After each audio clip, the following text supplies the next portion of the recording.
The Measure of Quiet Water. Episode 2, A Gate of Olive Wood. The three-lip divide always announced itself before Amara saw it. Water came down from the upper measure with a low, even conversation against limestone, then separated at the three worn lips into three distinct voices. The central run made a broad, confident sound on its way toward the homes. The western run slipped away with a softer scrape beneath fennel shadows. The eastern branch, bound for the saffron steps, began in a clear little fall that struck its receiving stone like the first spoon against a breakfast cup. This morning a fourth sound waited beneath them. Amara stopped on the last rise of the path and listened.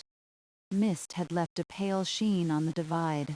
Beads of water clung to the moss beside the eastern lip, and the air held the cool mineral scent of wet limestone. Beyond the channel wall, thyme terraces descended in narrow green bands. Their fragrance had not yet warmed into the day. It stayed close to the leaves, clean and faint, until her skirt brushed one overhanging stem and released a small cloud around her knees. There it was again, a hollow wooden knock, followed by a pause, followed by one drop falling where no drop should have fallen. Thomas Rill was crouched beside the branch gate with both forearms resting on his thighs. He had set his tool basket on the dry side of the channel and placed a folded cloth over it against the mist. The gate stood closed in its stone groove. It was a square board of old olive wood, darkened at its lower half by years of service, with a smooth handle passing through an iron loop above. When the water pressed against it, the board gave a nearly inaudible complaint from somewhere inside the groove. Then another drop appeared at the lower downstream corner, gathered itself, and fell. Thomas glanced up. Good morning. Good morning. Amara remained on the path for one more count. How long has it been doing that? Long enough for Mira to notice while filling her kitchen jar. Not long enough for her to name it. She names leaks? Only the sociable ones. Amara stepped down beside him and set her survey satchel on the wall. Its buckle clicked louder than the gate. She had come expecting a minor inspection. Mira had sent word at first light that the saffron steps gate continued dripping after the end of the garden turn. And Thomas, whose workshop lay nearer the upper path, had agreed to meet her. A continued drip was not a danger. The central branch had ample flow. The eastern beds had received their morning share, and the amount escaping under the gate could likely have filled no more than a few cups before noon. Yet a gate was meant to hold when closed. A small loss repeated through every turn became a habit in the channel, and habits were easiest to correct while they were still small. She knelt on the flat stone opposite Thomas. The damp came through the knee of her work trousers at once. Did you move it? Once, before you arrived. I opened it a finger's width to see whether there was grit under the edge, then closed it again. Same beat afterward. Same beat afterward. No scraping. A little hollow note halfway down. Nothing sharp. Amara took a waxed measuring strip from her satchel and laid it along the shallow downstream basin. The basin had been made to catch the first small surge when the gate opened, then pass the water into the descending branch. With the gate shut, it should have been empty except for the damp left from the previous turn. Instead, a thin coin of water trembled where the drops landed. Smig. Oak S4E02H01 Starty. The closed wooden gate kept counting with one slow drop. It gathered at the lower corner, brightened, and fell into the empty branch. 6 breaths passed. Another drop followed.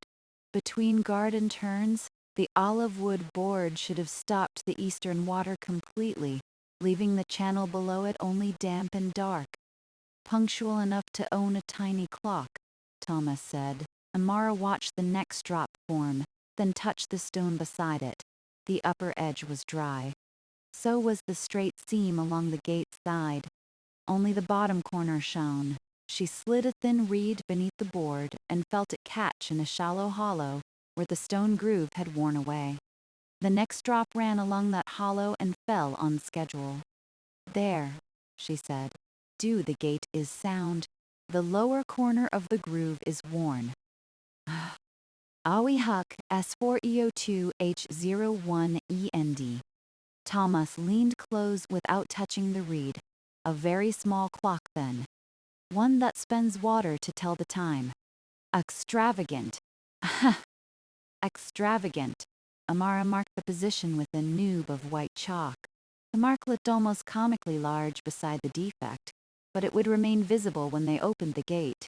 She then set a narrow clay cup beneath the drip and turned the little sand timer she carried for short observations. Its blue grains began to pass through the neck. While they waited, the village continued below them. A broom whispered over a courtyard 2 terraces down. Someone opened shutters and the wood struck plaster with a muted tap. From the direction of Mira's tea house came the faint clink of cups being set on a tray. None of it hurried. The eastern beds were already dark with their morning watering, each low ridge holding a damp line beneath the time. A lizard found a patch of early sun on the channel wall, decided the mist had not yet yielded enough warmth, and vanished again.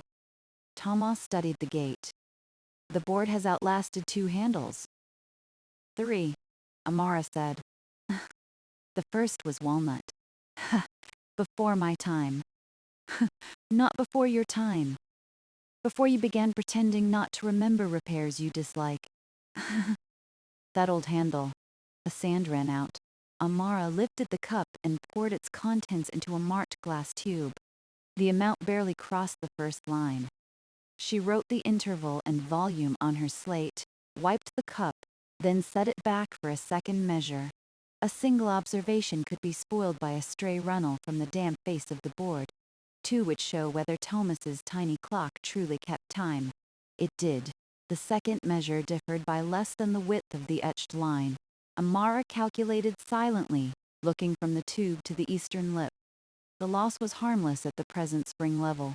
It would not deprive the central homes or the western gardens, nor would it overwater the first time bed, because most of the drops vanished into the porous joint before traveling farther than a few arm lengths. But the wet joint would remain wet between turns. Fine clay would soften there. The hollow would deepen by degrees. By late summer, the clock might gain a faster hand. Small, Hoppus said, weeding her expression rather than her figures. Small and regular. Those are often the ones you invite home for supper. Only until I understand them. He nodded as though this distinction mattered. With Thomas, it usually did. He seldom objected to Amara's measuring, and she seldom objected to his habit of learning a material by rubbing it between his fingers and listening to what it did under a tool. Their methods met well on most repairs. The few times they did not, the disagreement took the form of extra pencils on her side and extra scraps of stone or wood on his. She removed the cup and let the next drop fall freely. Mira said she noticed it while filling a jar. She came up before opening. She heard it after she closed the gate at the end of her turn. Did she say whether it began today? She said yesterday's close had 1 drop, perhaps 2, and then stopped. This morning, it continued. She also said the time was in no distress, the tea house was in no distress, and I was not to manufacture either condition for the sake of an interesting visit.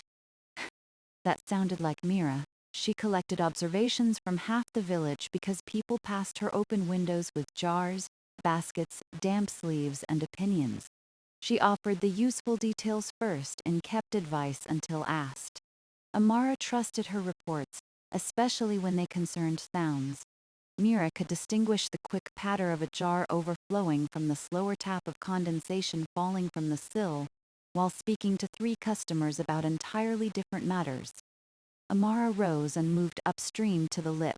The dividing stone bore 3 shallow notches used to compare allocations. Water stood exactly where the morning rotation required. She checked the central and western runs, then followed the eastern feed back to the closed board. No unexpected swell pressed against it. The gate faced an ordinary load. Whatever had changed belonged to the meeting between wood and stone. She ran her palm over the upper half of the board. Olive wood had a way of displaying its history without looking tired. Pale and dark lines curved around old knots, drawing narrow eddies across the surface. Near the handle, many hands had polished the grain to a muted gold. Lower down, water had silvered it. The board was square enough, not warped, and seated evenly except at the chalked corner. "We'll cycle it," she said. "Then inspect the full groove and the first beds. I want to know whether the loss is only staying here or changing the downstream damp." Huh. Thomas lifted his basket. "And after we know?" "After we know, we repair the worn seat." "With what?" Amara looked at the narrow stone housing. In her mind, the repair already arranged itself into clean pieces. Lift the gate, square the damaged corner, set a fitted insert against a clay backing, allow it to firm, and reseat the board. She had drawn a similar replacement for the mint bend stop the previous autumn. A small wooden fitting with two-stepped faces would restore the original geometry and could be replaced without cutting the channel stone again. If made carefully, it would last. "I have a thought," she said. Thomas's eyebrows rose. "So do I." Neither asked the other to explain yet. First came the round. Amara packed away the tube and sand timer, leaving the chalk mark in place. Thomas folded back the cloth on his basket and checked that his mallet, chisels, knife, and clay pouch had stayed dry. Then he rested one hand on the gate handle and waited for her signal. Below them, the thyme beds held the dark green calm of plants that had received exactly enough. Above them, 3 streams continued over the divide with their separate notes. At the closed eastern gate, one bright drop gathered, paused as though considering whether its part in the morning had been sufficiently observed, and fell. The leak was harmless. It was also real, regular, and wasteful. That was enough to define the day's work. Amara placed the clay cup beneath the eastern lip before Thomas lifted the gate. The cup redirected the first spill into a side hollow so the sudden water would not blur any grit or splinter lodged in the groove. When she nodded, he drew the handle upward with both hands. The old board rose reluctantly for the first finger's width. A hollow note traveled through it, more felt than heard, like a knuckle tapped against an empty cabinet. Then it freed itself and slid up smoothly. Clear water slipped beneath the edge, widened across the receiving basin, and entered the saffron steps branch with a soft rush. "Again," Amara said. Thomas lowered the board, slowly enough that she could watch both side seams. The downstream flow narrowed. When the gate's weight settled into the groove, the hollow note sounded once more. Most of the water ceased at once. A bright thread remained at the chalked corner for 2 breaths, broke into a drop, and resumed its patient count. They repeated the motion at ordinary working speed. The same resistance occurred low in the groove, and the same note answered from the board. On the 3rd lift, Amara crouched beside the housing and watched the exposed stone. The groove was a hand's breadth deep, cut generations ago, and dressed more recently where repairs had smoothed its side faces. Its bottom was difficult to see beneath the passing water. "Hold it," she said. Tomas braced the handle against his shoulder. Amara used a flat wooden probe, never iron against old wet stone unless she needed to cut it, and passed the tip along the groove. A little ribbon of soft clay came free, then 2 grains of pale limestone. No twig, seed husk, or pebble appeared. The probe traveled evenly until the last corner, where it dipped toward the chalk mark. She drew it out and inspected the wet line. The hollow extends inward about 2 finger widths. Deep? Not much. Uneven? And how's a match? Uneven? And Tulsa shifted the board without complaint, though its weight pressed a dark line into his shirt. Uneven can be useful. To water? To repairs? That sounds like one of your workshop sayings. It may become one if today goes well. Amara moved the clay cup aside and told him to release the gate. Water entered the branch at its normal morning test depth. It made a livelier sound here than at the divide. hurrying down a run of closely set stones before turning along the first terrace. The channel was narrow enough that a leaf could bridge it crosswise in places. Its edges carried velvet dark moss near the gate, then dried into pale seams between the beds. They followed the flow down the saffron steps. The name suggested a color the terraces rarely possessed all at once. In spring, the stone steps held gray mist and sharp new green. In summer, the thyme flowers made low purple drifts, and late light turned the dry walls honey-colored. Saffron had once grown in a protected bed near the upper turn, Mira had told Amara, but the name had remained long after the bulbs were moved to a sunnier slope. This morning, the only saffron hue came from small lichens along the stair edges. Amara walked beside the branch, pausing at each distribution notch. The first sent a narrow sheet into 3 thyme rows. The second served a deeper bed whose soil held moisture longer. At each, she pressed 2 fingers into the earth just beyond the wet line. The upper layer was cool and friable. Beneath it, yesterday's moisture remained. No water stood around the stems. No leaf tips sagged. The plants lifted their small, close leaves toward the clearing sky with no apparent opinion about the gate above. Tomas came behind her, carrying the basket and stepping around the low thyme mounds with care. He bent once to retrieve a clipping caught against the channel edge and laid it on the soil where it would not divert the current.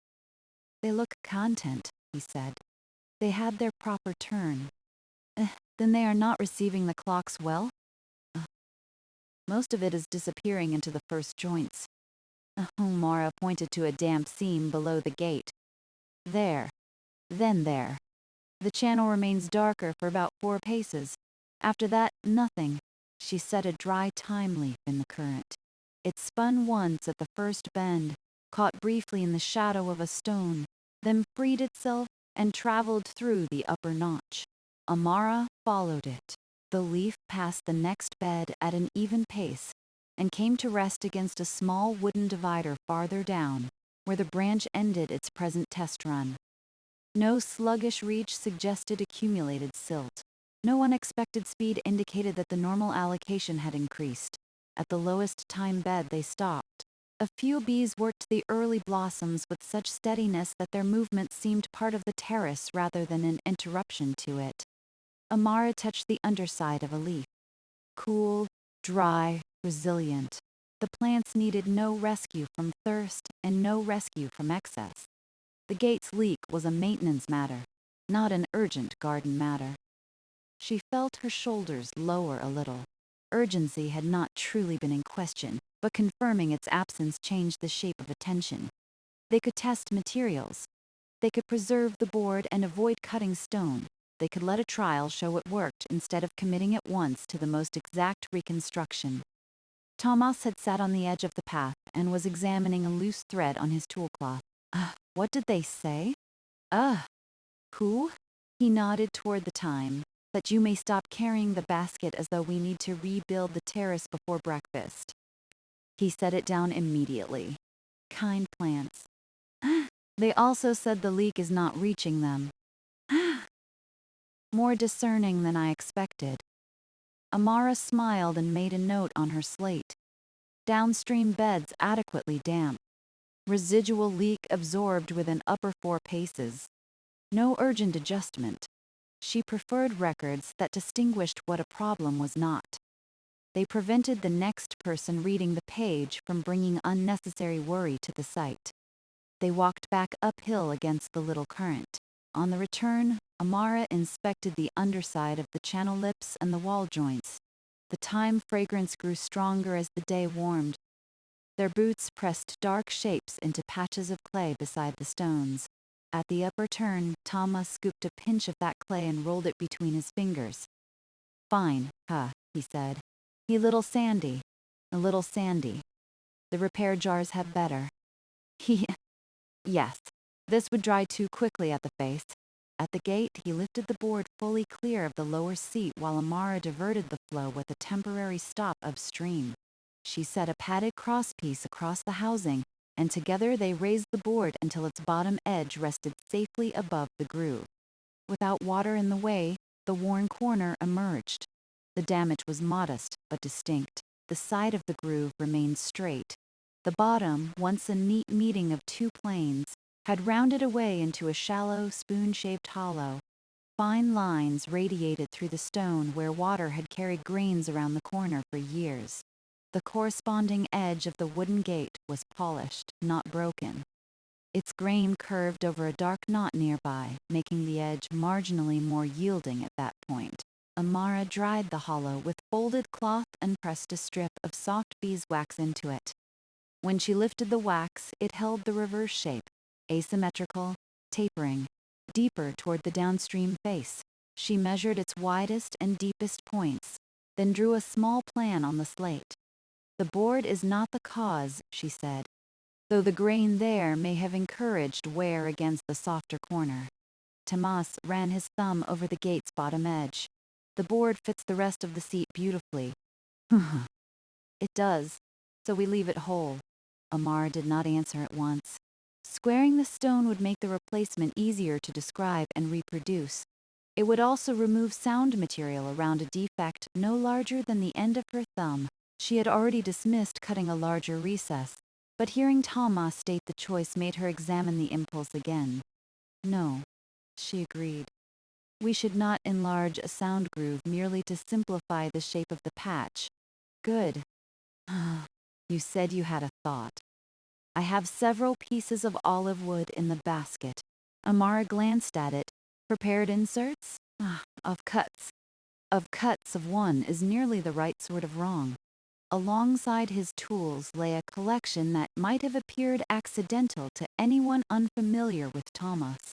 2 wedges, a rounded piece of limestone, a coil of fiber, a block of pale wood, 3 olive wood shavings of different thickness, and a short strip cut from the rim of an old jar lid. Each was clean. Each bore evidence of having been saved because its shape or material might one day answer a question not yet asked. Amara picked up the thickest olive offcut. Its grain wandered instead of running straight. One face was smooth from a plane. The other followed the natural curve near a knot. This would swell unpredictably, a little, and shrank a little. The seat should remain stable. The seat is stone. The small piece only needs to meet the board. She set it beside the wax impression. It was not absurd. Olive wood tolerated wet work well when selected carefully.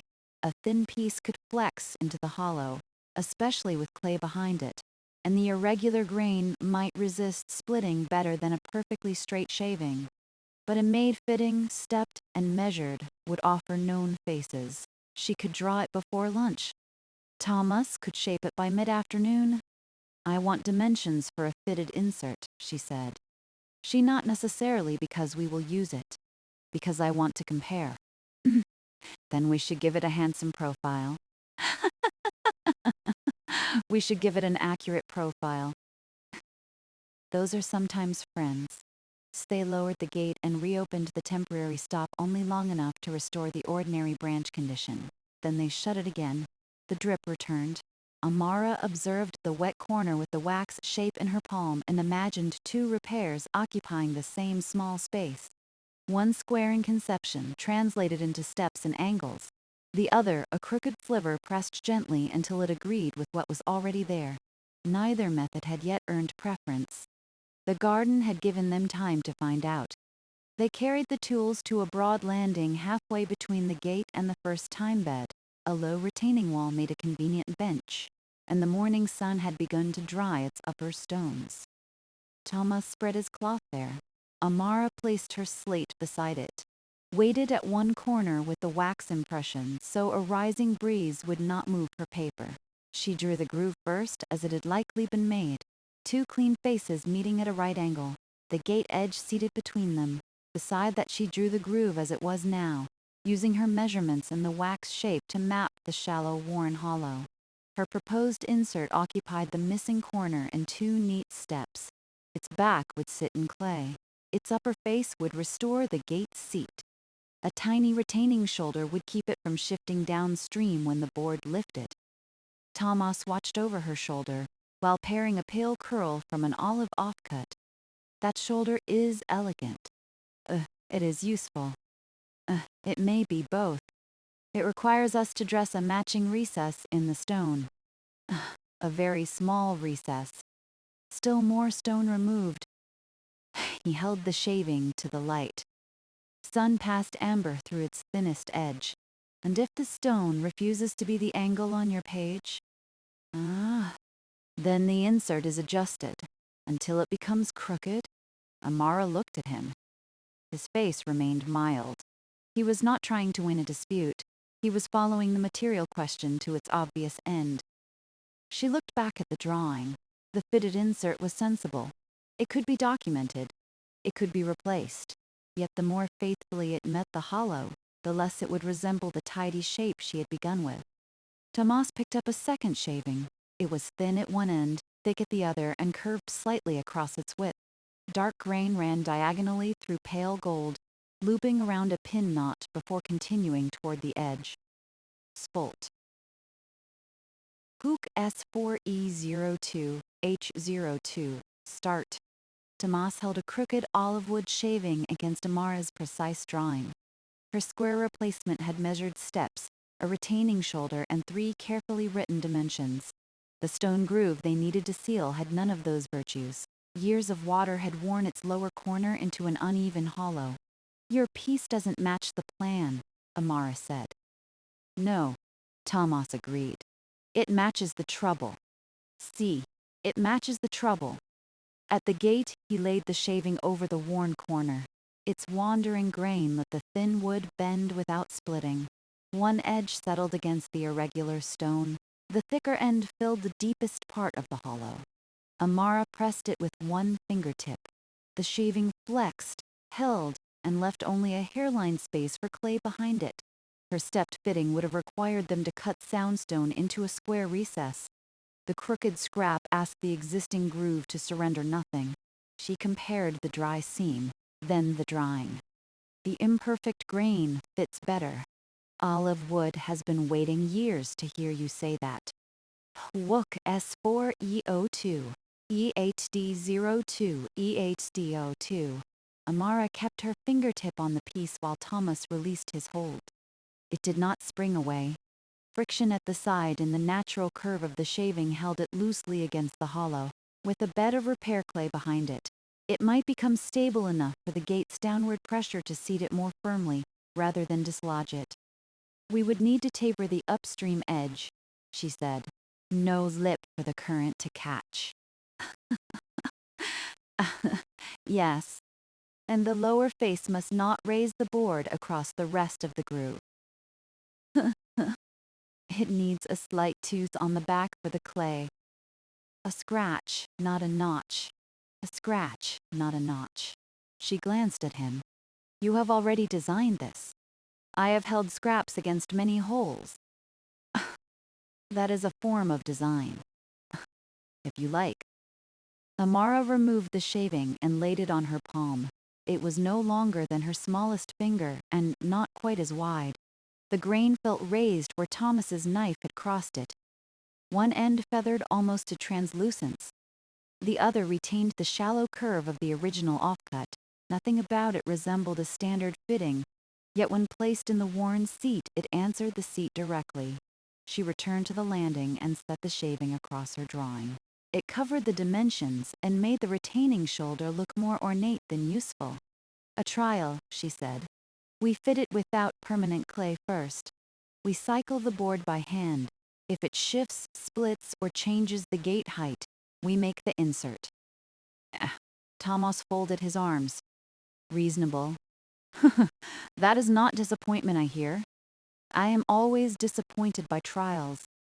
They tend to reveal things. She gave him the look the remark deserved, which was not a severe one. We also need to see how it behaves wet.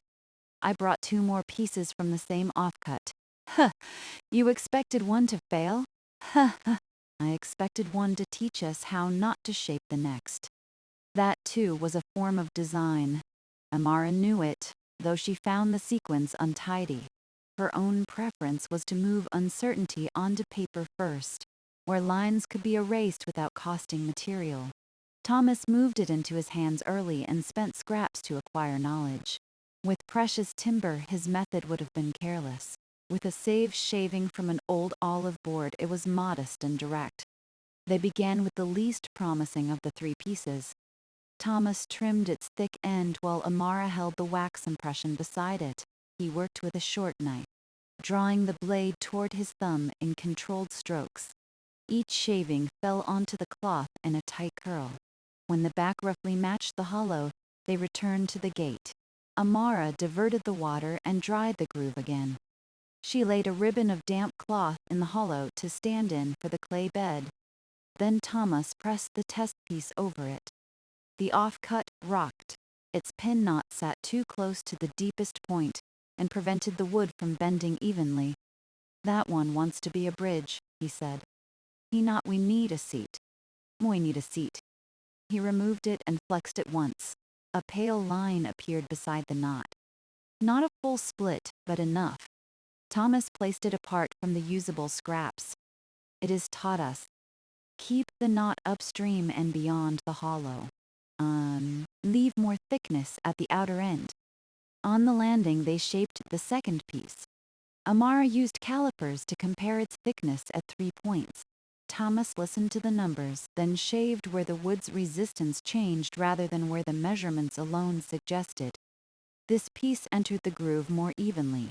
It flexed. Its thin end lay flat, but when they lowered the gate by hand, the board pinched the offcut and drew it a fraction downstream. Amara marked the movement with chalk. "The face is too smooth. And the curve runs with the board. Can we reverse it?" They turned the piece. Reversed, it no longer met the hollow. Thomas studied the back, then scored 3 barely visible crosswise lines with the knife. They tested it again. The scoring held the damp cloth more securely, but the thick end protruded enough to make the board rock. Amara pressed both upper corners of the gate in turn. A soft knock answered from the repaired side, too high by perhaps half a grain. A precise grain? An ordinary one will do. He shaved the face. On the next test, the board sat level, but a sliver of daylight remained along the lowest seam. Their temporary cloth was too springy to tell them how wet clay would settle. Still, the offcut neither shifted nor cracked through 2 dry cycles. They paused under the narrow shade of an almond tree above the landing. The sun had burned the mist away. Warmth drew fragrance from the thyme until the whole stair seemed steeped in it.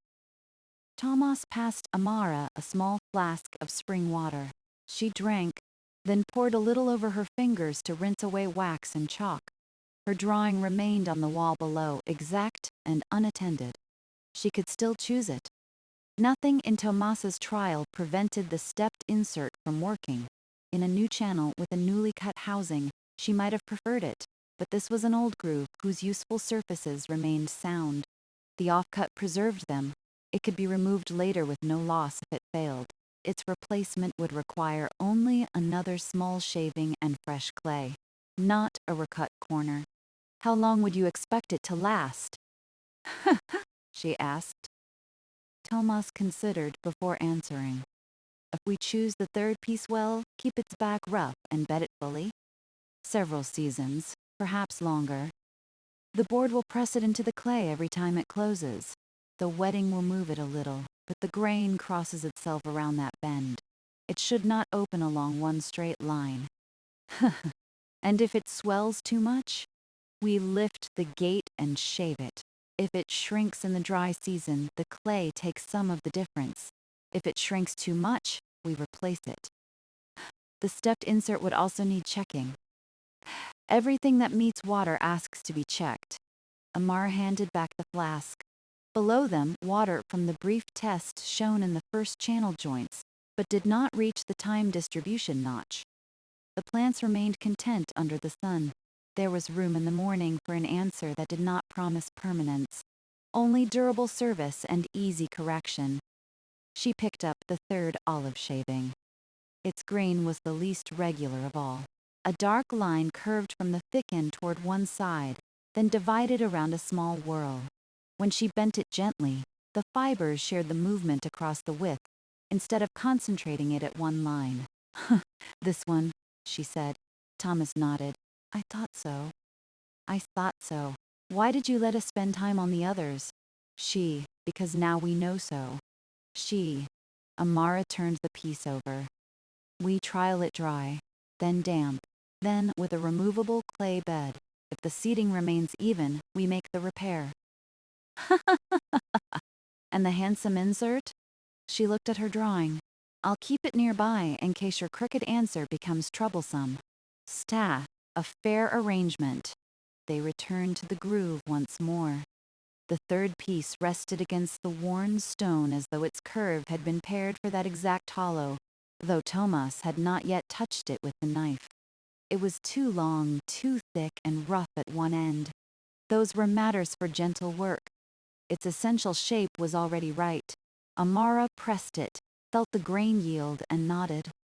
The simple shim had earned its trial. They chose the shaded landing for the fitting because the repair clay would keep its moisture there and the olive wood would not warm unevenly in their hands. Thomas laid out the third shaving beside his knife.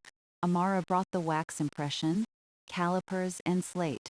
Between them stood a small glazed jar from his basket, sealed with cloth and string.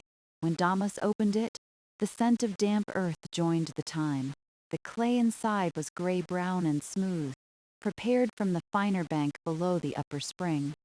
He had worked a small amount of sand and powdered limestone through it so it would keep its body while drying.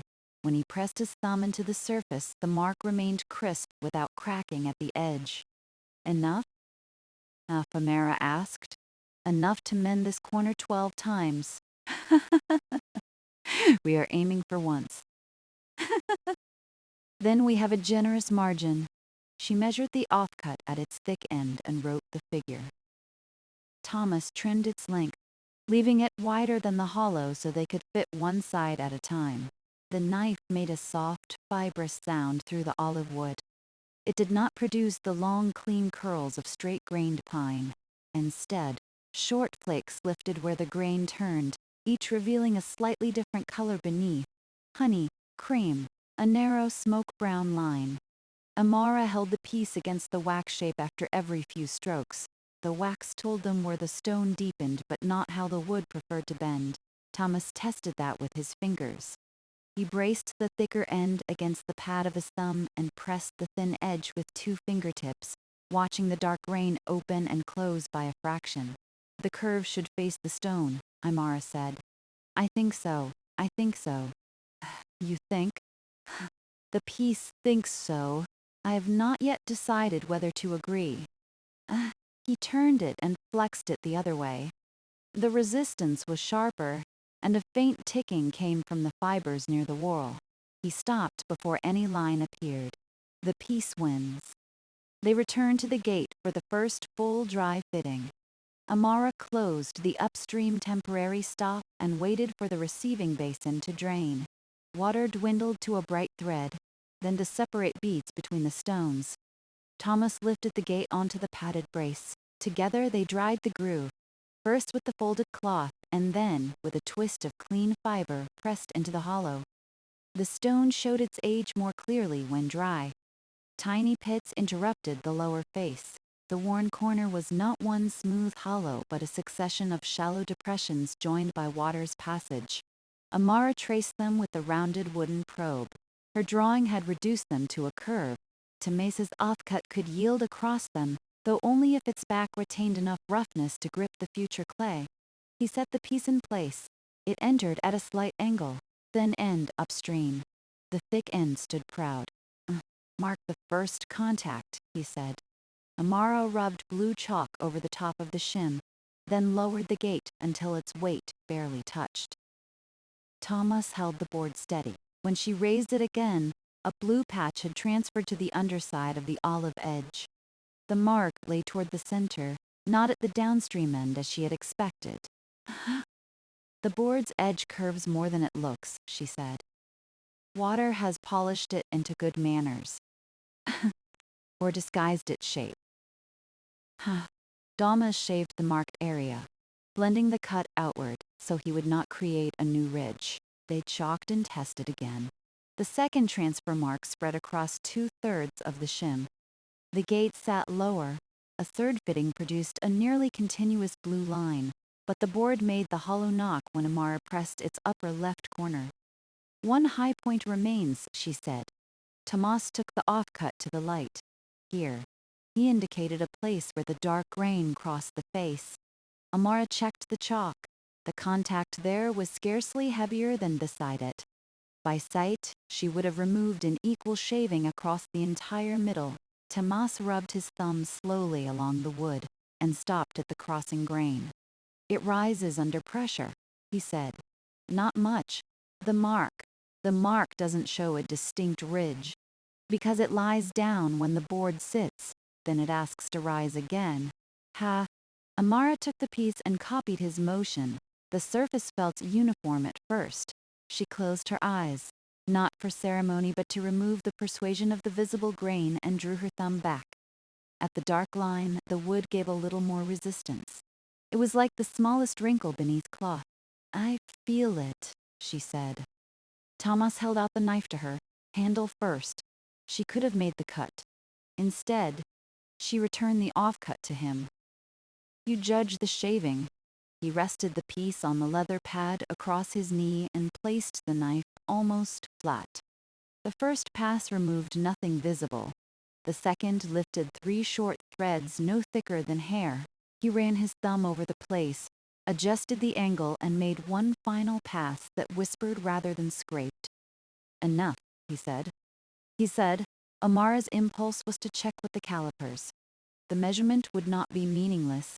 It would confirm that the overall thickness remained within their limit, but it could not measure the small behavior Thomas had just corrected.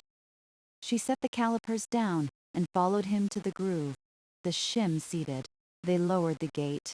No knock answered when she pressed either upper corner. The board met the rest of the groove evenly, and the olive offcut remained invisible beneath it except for one fine golden edge on the downstream side. They lifted and lowered the board twice more. On the second lift, the shim clung to the dry stone for a moment, then loosened when the gate cleared it. Thomas caught it before it fell into the basin. "Clay now," he said. "Removable trial first." He pinched off a piece no larger than a bean and kneaded it on his palm. Amara added 2 drops of water from the flask. The clay darkened and softened. Thomas rolled it into a short cord, then flattened the cord against the back of the shim, leaving the edges free. He scored the wood lightly across the grain so the clay had places to hold. At the groove, Amara dampened the stone rather than drying it fully. Bone-dry limestone would draw moisture too quickly from the thin clay bed. She brushed away the excess until the hollow held an even, dark sheen. Tomas set the shim in place and pressed from the center outward. A narrow bead of clay appeared along the lower edge. He lifted the piece again. The clay had touched every part of the hollow. Tiny pale points showed where stone peaks had pressed nearly through. Darker pockets marked the depressions the clay had filled. "Complete contact," Amara said, "and no thick pocket to slump." They reseated it with the same clay, then lowered the gate gently. The board compressed the bed. A little more clay squeezed out downstream. Amara collected it with the rounded end of her probe and smoothed the seam until no edge projected into the current. Upstream, Damas reached beneath the raised lip with one finger and feathered the clay against the stone. They left the gate seated for the length of one sand timer. The clay did not need to harden fully. In fact, a little softness would let the first wet cycles settle it. But it needed to take the shape of the loaded joint. While they waited, Amara cleaned the wax from her tools, and Thomas gathered the olive flakes into a corner of the cloth. "Do you save those 2? "Only the handsome ones." "For what possible repair? Tea house tables sometimes wobble by very small amounts." "Mira would rather move the table, which is why I have so many shavings." Meter had lifted the gate. The shim stayed with the stone. Its top bore an even compressed line from the board. No clay had rolled into the groove. Thomas touched the downstream seam and found it firm enough to resist his fingertip. For the wet trial, Amara opened the upstream stop only a finger's width. Water entered the housing gradually, climbed around the groove, and darkened the olive wood. The grain deepened from gold to umber. A few tiny air bubbles escaped the clay seam and vanished downstream. They watched without moving the gate. The shim did not lift. The feathered upstream edge gave the current nothing obvious to catch. After several minutes, Thomas pressed it sideways with the wooden probe. It held. Now one partial cycle, Amara said. He raised the board 2 finger widths. Water slipped beneath, sounding brighter against the empty basin. The shim remained. He lowered the gate. The board settled with a soft wooden note, not the former hollow knock. Water below it narrowed quickly to a thread. One bead gathered at the repaired corner. Amara leaned closer. It trembled, lengthened, and fell. Neither spoke. A second bead appeared sooner than the old 6-breath interval. It was water draining from the wet downstream face, she thought, but she did not want to excuse evidence before it finished presenting itself. The bead traveled from higher on the board, not from beneath the shim. It joined the damp seam and dropped. Then a third, smaller bead followed. After that, the corner remained wet, but still. Amara turned the timer. Blue sand passed. No new drop formed. Surface drainage, Thomas said when the timer emptied. Yes. She touched the seam with the tip of the dry reed. It came away damp from the exposed face but showed no moving water. Open to ordinary test step. He lifted the gate halfway. The branch filled. The current pushed over the repaired corner for 3 timers while Amara watched the clay line. Water's pressure seated the shim more firmly. The olive wood darkened throughout but did not visibly swell. When Thomas closed the gate, the basin drained in a narrowing ribbon. 3 drops fell from the board's face. 2 fell from the handle where his wet hands had held it. Then the receiving stone quieted. Amara crouched until her ear was nearly level with the gate. At the divide, water continued toward the central and western branches. Somewhere below, a bee moved among thyme flowers. From the closed eastern board came no regular drop, no thin hiss through a gap, no hollow resonance under pressure. The gate held. Again, she said. They cycled it at normal speed. The board rose with less resistance than before because the high point no longer caught the groove. It lowered without scraping. Water ceased. A sheen remained, then stopped changing. Again. Tomas rested one hand on the handle. Would you like it to fail now or later? I need to arrange my afternoon. I would like it to reveal any weakness before we finish the clay. That is less convenient to schedule. They lifted the board and inspected the shim. The clay bed had spread into a uniform margin. One corner had thinned enough to expose a pale crescent of stone. Amara pointed to it. Tomas pressed a pinhead of fresh clay into the place and smoothed it back. On the upstream side, he added a narrow fillet no thicker than twine, blending it against both wood and stone. This was the permanent bedding. Though nearly all of it reused the trial clay, nothing about the repair required more material than the hollow itself could hold. Amara checked the gate's level with a small crosspiece. The board stood square to the housing. The handle moved freely through its iron loop. Its bottom edge rested across the original stone seat and the new olive surface without rocking. The final shaving was right, she said. The wood said so. You heard it. Thomas wiped the knife and returned it to the basket. You heard the gate. The sound it made was modest, a smooth slide, a brief touch against wet wood, and a low, settled note when its weight reached the bottom. The former hollow knock was gone. In the empty branch, sunlight found the wet receiving stone. It made wavering reflections under the thyme leaves. Amara set the clean clay cup at the repaired corner and turned the timer through 2 full measures. The cup remained empty. An empty cup after 2 timers proved that the gate could hold once. It did not prove that the repair would remain seated through ordinary use. Amara knew this, Thomas knew it, and the tools remained open on the landing. The day had warmed enough that the stone walls released a dry mineral smell beneath the time, but there was still ample time before the afternoon garden turns. Amara wrote a test sequence on her slate: 3 full openings, 3 half openings, 3 half openings, 3 ordinary closures, downstream comparison, then rest under pressure. Thomas read the list upside down. 9? He asked. Some overlap. I hoped you would say that. Gosh. They began with a full opening.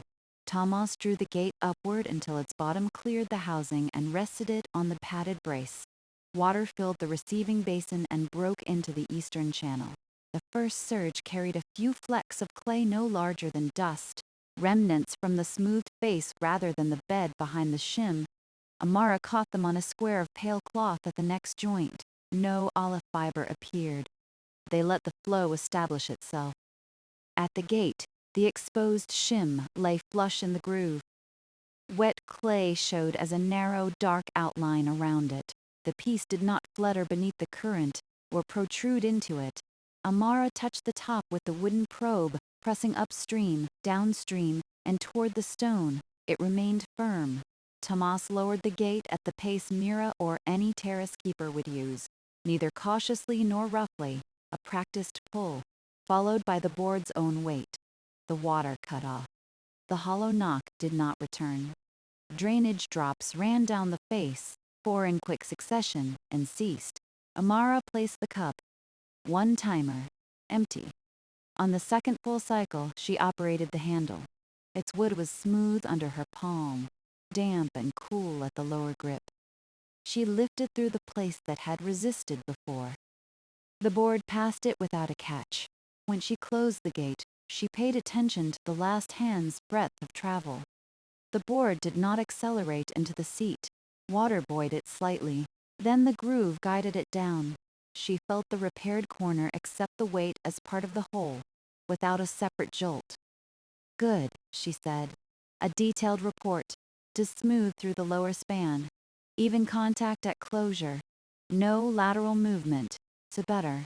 The cup remained empty. For the third full cycle, Thomas opened quickly, paused, then closed more slowly than usual. This was the motion most likely to let water push sideways along the shim before the gate held it down. A faint curl formed at the repaired corner while the board descended. The wood stayed seated. Once closed, the seam became still. They moved to the half openings. These mattered because garden keepers often adjusted the eastern branch by small amounts, rather than lifting the gate fully. At a quarter opening, the current passed directly over the repaired lower corner. The shim's feathered upstream edge divided no visible thread from the main flow. At half opening, turbulence filled the groove and made the olive grain flicker beneath the water. The clay held. Amara varied the duration. 1 opening lasted a few breaths, another a full timer, the third long enough for them to walk to the first distribution notch and back. Each closure left the receiving basin dry after its surface drops drained away. Now downstream, she said. They opened to the mark used for a normal time turn. Long practice had polished a line on the gate handle where it met the iron loop at that height. Water entered the saffron steps branch with its familiar clear rush. Amara set a small floating chip in the receiving basin and followed it down. The chip traveled faster than the time leaf had earlier because the channel was already rinsed clean by their tests. At the first bend, it rocked through the shallow eddy and continued. Amara timed its passage between 2 chalk points. The interval matched her expected range. She then measured depth at the first and second notches. No part of the repair narrowed the gate opening or altered the delivered flow. Thomas stood above the first time bed with his hands on his hips. Still content. Amara pressed her fingers into the soil beyond the wetted ridge. The added test water had darkened the feeder channel, but they had diverted most cycles before the bed notches. The roots remained moist, not saturated. She adjusted the first tiny divider so the current passed the time rather than entering it again. Content, but not interested in helping us test all afternoon. A generous plants. They have already answered.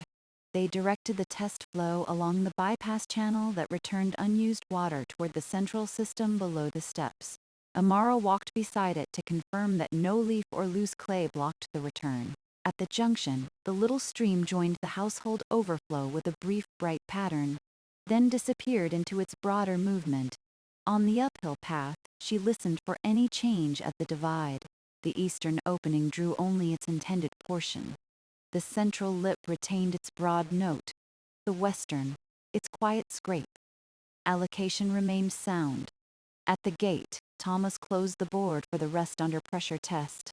They dried the downstream face completely, including the handle and both side seams, so later moisture could not be dismissed as surface drainage. Amara tucked a fresh square of pale cloth against the lower corner. Any leak would mark it. 2 timers? Stamis asked. 4. He looked toward Mira's tea house, whose open upper window was visible between a fig tree and a white wall. We may miss the first fennel biscuits. Mira keeps some aside for people doing work she asked them to do. She keeps some aside for you. I benefit from proximity. Amara used the waiting time to inspect the discarded test pieces. The first had opened beside its knot when Thomas flexed it again. The second remained sound but had a face too straight for the hollow. She labeled them on the cloth with chalk marks so no one would mistake them for useful wedges later. The successful shim could not be seen with the gate closed. Only the clean meeting of wood and stone showed at the corner.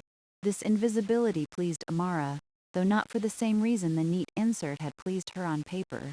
The repair did not announce a correction imposed on the old groove. It let the gate return to its intended work. At the end of 4 timers, she removed the pale cloth. It bore no mark. Sound, she said. Tomas began gathering the tools, but Amara left her slate open. One more sequence at the afternoon level. Sequence at how many overlapping cycles? 3. An excellent number. Sequence. The sun moved west while they waited for the customary turn. They did not keep the branch running merely to test it. Water belonged where the rotation sent it. Until then, they cleaned the working area. Tomas scraped loose clay from the stone landing and returned the unused portion to its jar. Amara rinsed the cup and probe in the bypass, then poured the rinse water onto bare ground away from the thyme roots. Olive shavings went into a small cloth packet. The cracked test piece would make kindling. The sound one could still serve as a thin packing strip elsewhere. Mira appeared on the upper path carrying a covered tray and a narrow jar. She wore a blue apron and had pinned her sleeves above the elbow. I saw 2 people sitting beside an empty channel, she said. It suggested either success or philosophy. Success under observation, Amara said. Thomas lifted the cloth over the tray. And biscuits under a cover. Observation rewarded. I ate 1 each on the wall. The biscuits were small and crisp, with fennel seeds browned on top. Mira crouched to inspect the closed gate, but did not touch it. It sounds different. It isn't dripping. It isn't dripping, Thomas said. That would account for some of the difference. The closure note changed too, Amara said. The worn corner made the board resonate in the groove. The shim restored even contact. Mira looked from her to Tomas. Whose repair? The gate belongs to everyone. Whose repair? The gate belongs to everyone, Who said solemnly. The clay came from above the spring. The olive wood once belonged to a shelf. Thomas proposed the method, Amara said. A thin olive shim bedded in clay. We preserved the original stone. State. Mira's attention rested on her for a moment. Warm, but not searching.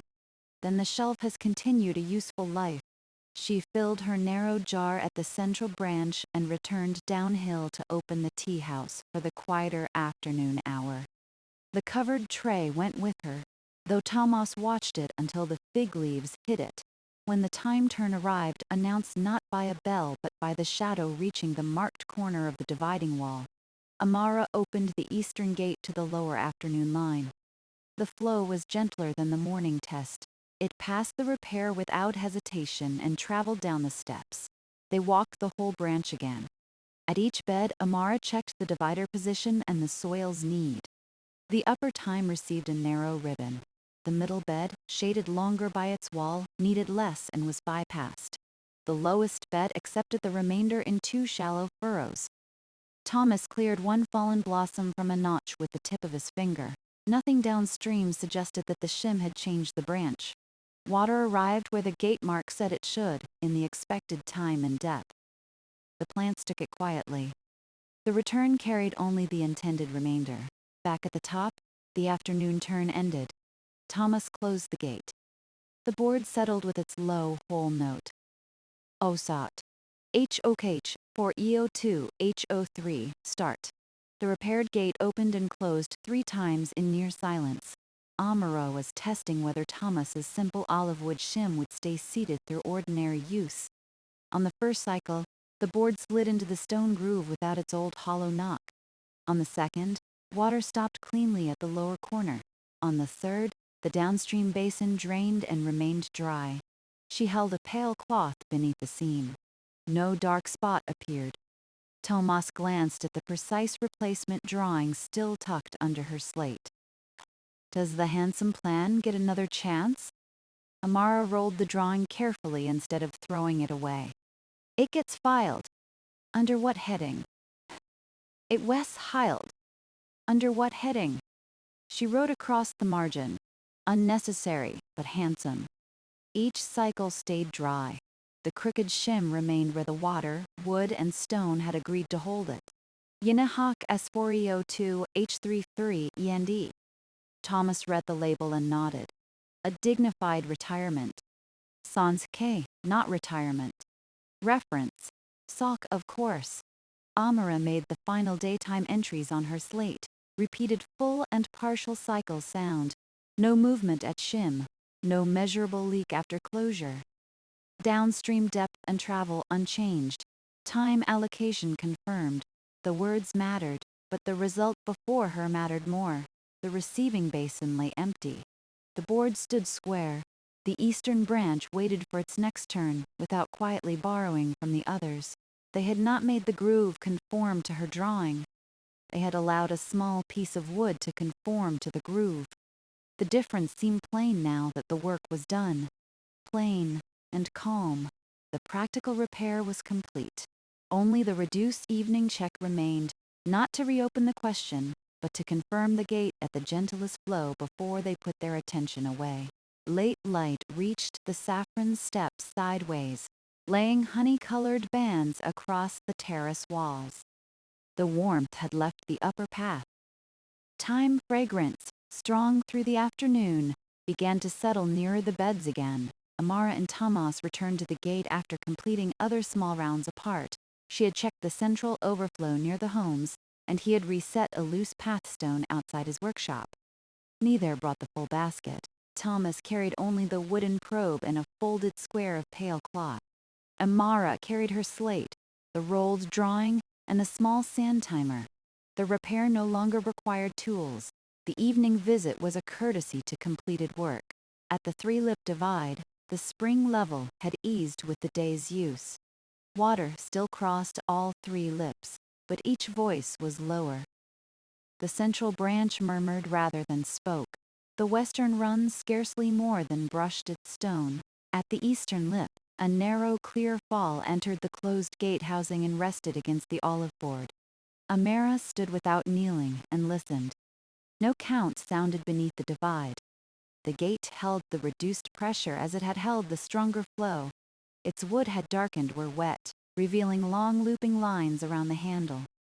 At the lower corner, the repaired seam remained still. Thomas handed her the cloth. She pressed it beneath the seam and left it there while one timer ran. Evening breeze moved a time stem against the channel wall with a faint dry brush. A cup sounded from Mira's open window below. Farther away, someone called a good night from one courtyard to another, and a door closed gently. When the sand emptied, Amara lifted the cloth. It remained pale. Dry, she said. Dry, Thomas agreed. She opened the gate only to the reduced evening mark. A slim ribbon passed beneath it.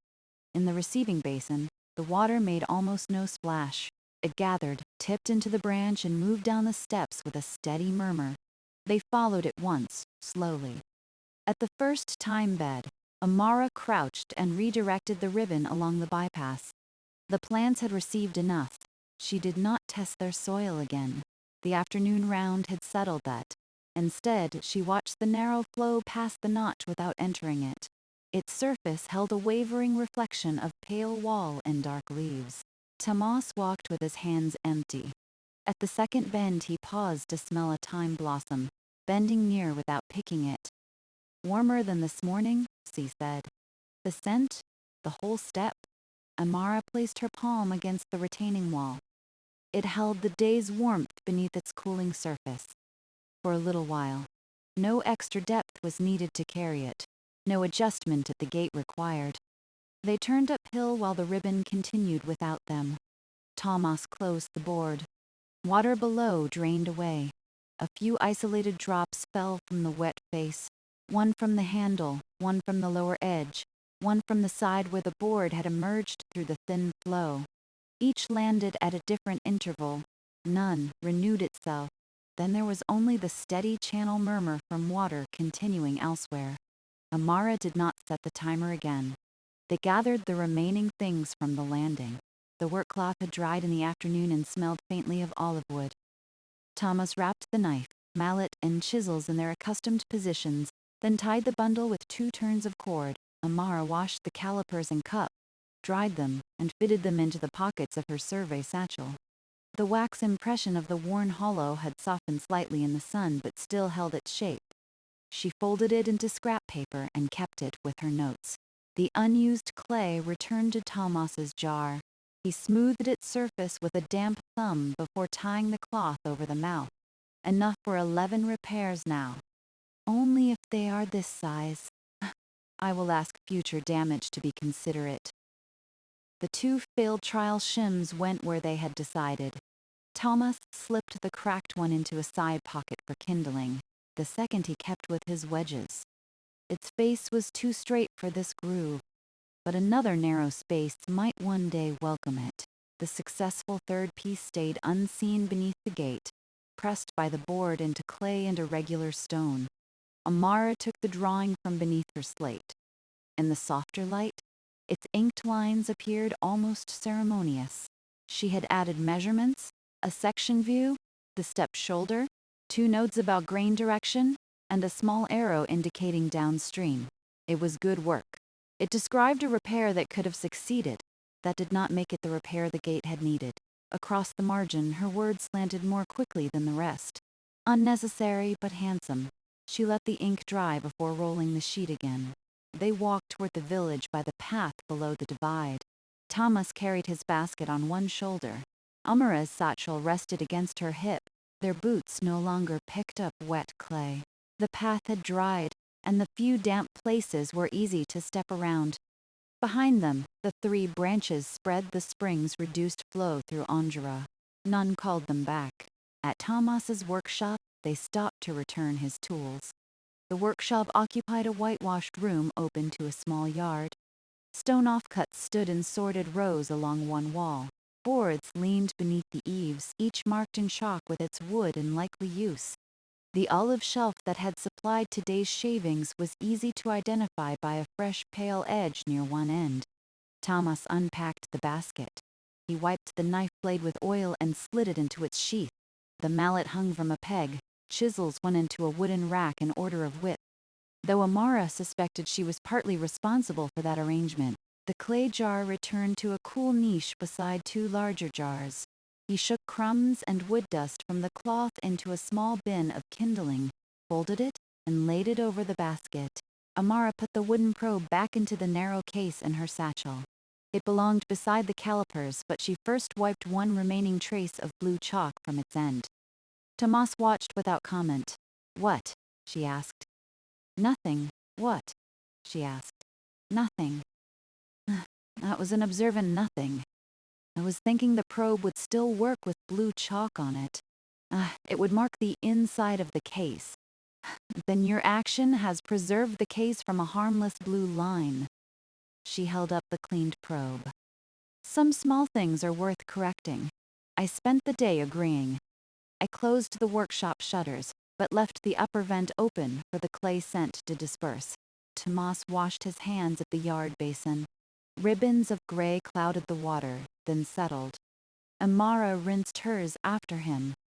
Damp clay had dried in the fine lines of her fingertips. She rubbed it loose, watching the grains drift toward the basin's overflow. Mira's tea house stood 2 turns below, where the path widened beside a small square. By evening, its front room had grown quiet. 2 tables near the door were empty, their cups already cleared. A lamp burned on the back shelf, lighting jars of mint, lemon balm, thyme, and fennel seed. The open window looked over the central channel. Its shutters were folded against the wall, and the sill held 3 small pots planted with herbs. Mira saw them from behind the counter and lifted a kettle. The successful philosopher's return. The gate is dry, Aunt Thomas said. That sounds more useful than philosophy.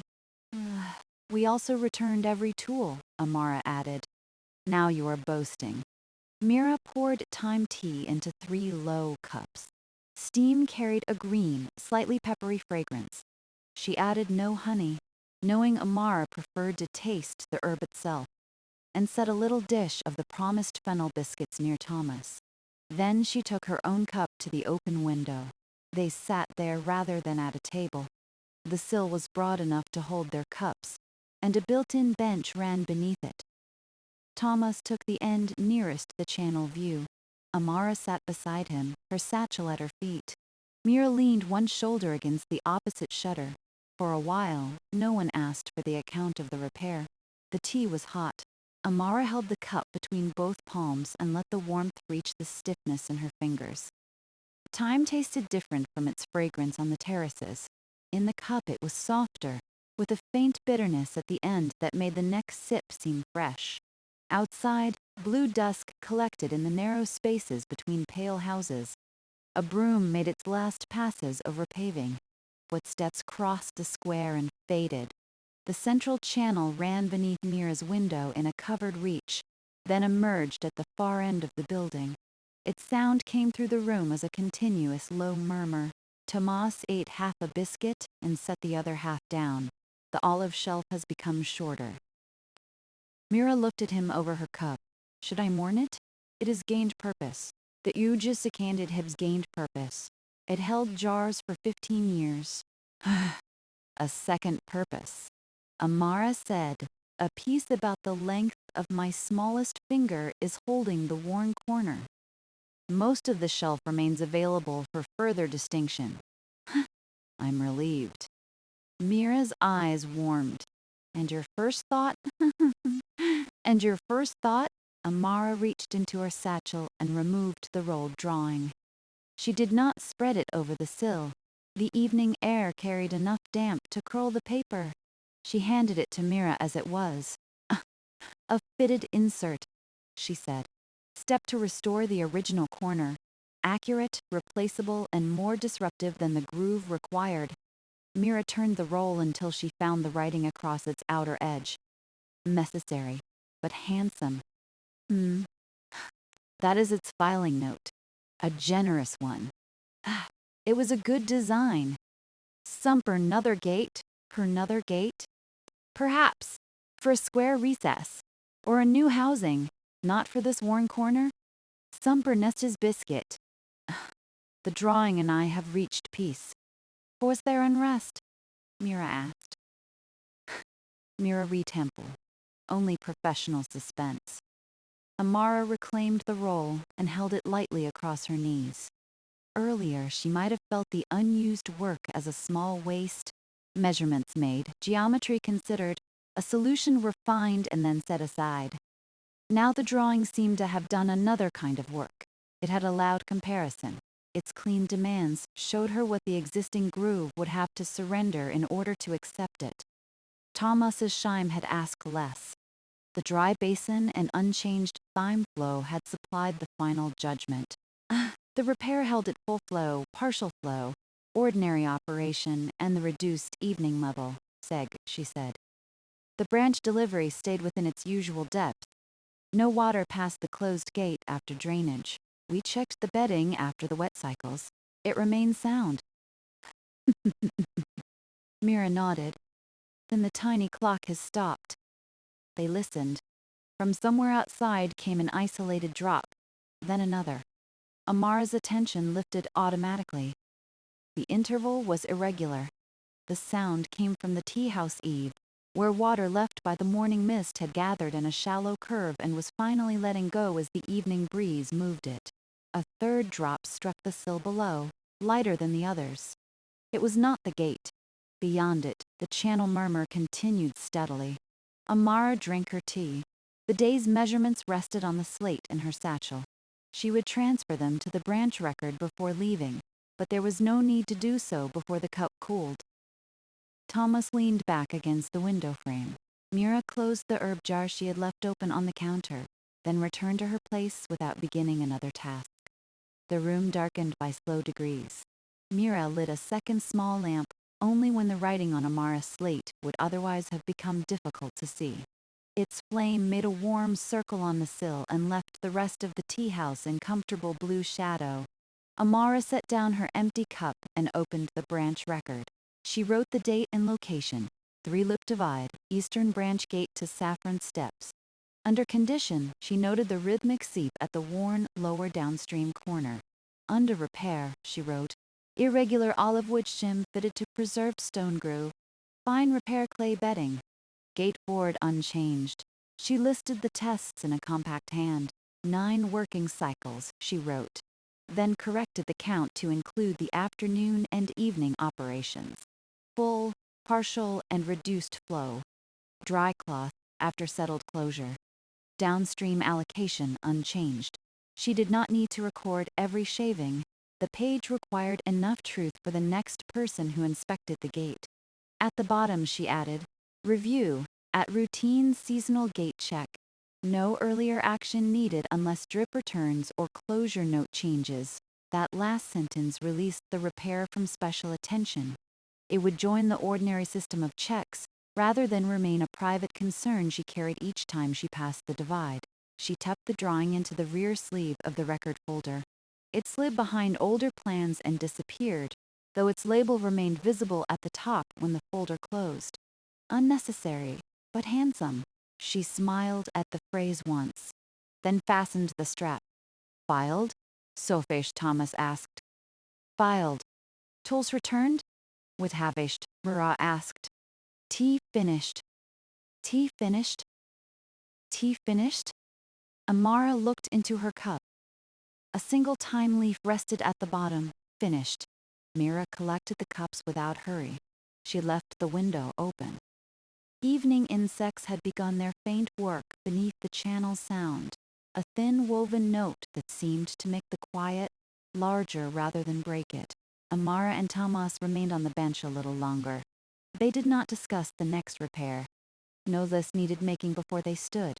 Through the open window, the village paths faded into dusk, but the pale line of the channel remained visible where it crossed the square. An isolated drop fell from the eave. Then no other drop followed. Water moved beneath the window in one steady murmur, continuing toward the lower gardens without supervision. At the saffron steps, the olive gate rested in its groove. The small shim held, and the eastern branch waited cleanly for its next appointed turn.